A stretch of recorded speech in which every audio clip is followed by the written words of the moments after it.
தேவனை பின்பற்றுவது என்பது அதன் அர்த்தம் நாம் நம்முடைய வாழ்க்கையிலே அவரை தவிர வேறு ஒன்றுமே எனக்கு முக்கியமில்லை, அவர்தான்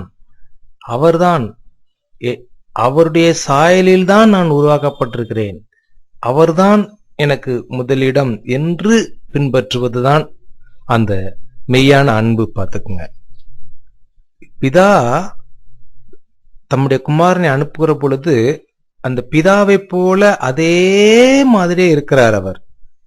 அவருக்கு உண்டான அத்தனை அதிகாரங்களும் உடையவராக இருந்து, ஆனால் மனுக்குலத்திலே உங்கள் மீதும் என் மீதும் அன்பு வைத்து அவர் இந்த உலகத்துக்கே வந்து அத்தனையும் திறந்து வந்து நேசிக்கிறதை நாம் அவரிடத்திலே கற்றுக்கொள்கிறோம். பிதாவை வெறுக்கவில்லை. தன்னுடைய சூழ்நிலைகளிலே அவர் சூழ்நிலைகளை தனக்கு சாதகமாக, தனக்கு இருக்கிற எல்லா வல்லமை, அதிகாரம், மதிப்பு, அந்தஸ்து அவைகளை சாதகமாக வைத்து அந்த நிலையிலே இருந்து கொண்டு ஒரு உத்தரவு பிறப்பித்து எனக்கும் உங்களுக்கும் அவர் விடுதலை வாங்கி தரவில்லை.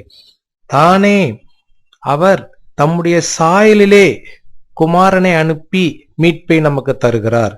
இதை பின்பற்றுகிற நீங்களும் நானும் அது போலவேதான் இந்த உலகத்திலே உத்தமமாக கிறிஸ்துவின் மீது அன்பு வைத்து வாழ விரும்புகிற நாம் எப்படி இருக்க வேண்டுமாம்? மத்தேயு எழுதின சுவிசேஷம் 10வது அதிகாரம் 37வது வசனத்திலிருந்து நான் வாசிக்கிறேன். தகப்பனையாவது தாயையாவது என்னிலும் அதிகமாக நேசிக்கிறவன் எனக்கு பாத்திரன் அல்ல, மகனையாவது மகளையாவது அதிகமாக நேசிக்கிறவன் எனக்கு பாத்திரன் அல்ல, தன் சிலுவையை எடுத்துக்கொண்டு என் பின்பற்றாதவன் எனக்கு பாத்திரன் அல்ல, தன் ஜீவனை காக்கிறவன் அதை இழந்து போகிறான், அவருடைய நாமத்தின் நிமித்தம் தன் ஜீவனை இழக்கிறவன் அதை காப்பான். இது உன்னதமான மிகவும் மேலோங்கிய ஒரு வார்த்தைகள். அருமையானவர்களே, நாம் உலகத்திலே மனைவி பிள்ளைகளை தாய் தகப்பனை நேரடியாக புறக்கணிக்க முடியாக அல்ல. நமக்கு நம்முடைய எய்ம், நம்முடைய கோல் கிறிஸ்துவை போல வாழ்வது. அவர் எதற்காக இந்த உலகத்திலே வந்தாரோ அதுபோல வாழ்வது. இதற்கு தடையாக மனைவி பிள்ளைகள், உற்றார் உறவினர்கள், சூழ்நிலைகள் மற்றும் அரசு அதிகாரங்கள் இவைகளெல்லாம் தடையாக இருக்க முடியாது. அவைகளுக்கெல்லாம் மேல்பட்டதுதான் இந்த அன்பு. அப்படி நம்முடைய உள்ளத்திலே ஒரு வாழ்க்கையின் தரம், அந்த விசுவாசத்தின் தரம் மேம்பட வேண்டும். உங்களுக்கு புரிகிறதா அருமையானவர்களே?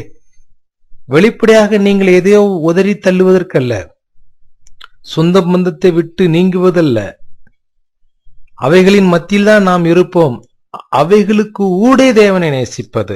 பணத்தையும் பொருளையும் நாம் கையாண்டுதான் ஆகிறோம்.